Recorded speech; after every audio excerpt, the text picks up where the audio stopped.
మృత్యువును సదా నాశనము చేయును. దర్శన గ్రంథము 20వ అధ్యాయము 11వ వచనము మరియు 21వ అధ్యాయము 1వ వచనము.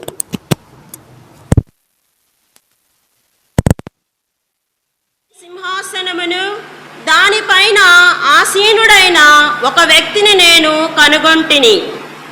దివి భువి ఆయన సమక్షం నుండి పారిపోయినవి. వారికి స్థానము లేకుండెను. పిన్నలు పెద్దలు అగు మృతులందరూ తారతమ్యము లేకుండా ఆయన సింహాసనముల ఎదుట నిలిచి ఉండుట అప్పుడు నేను గమనించి తిని.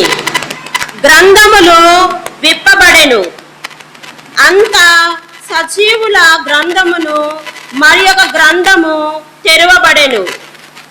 గ్రంథములలో వ్రాయబడినట్లుగా వారి వారి పనులను బట్టి మృతులకు తీర్పు తీర్చబడును. అంత సముద్రము తనలోనున్న మృతులను వదిలివేసెను. మృత్యువును మృత్యులోకమును కూడా తమ యందున్న మృతులను విడుదల చేసెను.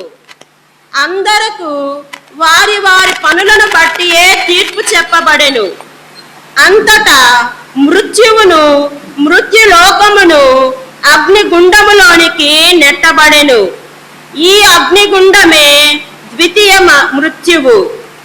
జీవ గ్రంథమున ఎవరి పేర్లు వ్రాయబడలేదో వారందరూ అగ్నిగుండమున త్రోయబడిరి.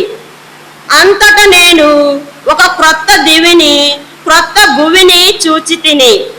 మొదటి దివి భువి అదృశ్యమాయను, సముద్రము కూడా అదృశ్యమాయను. ఇది ప్రభువాక్కు.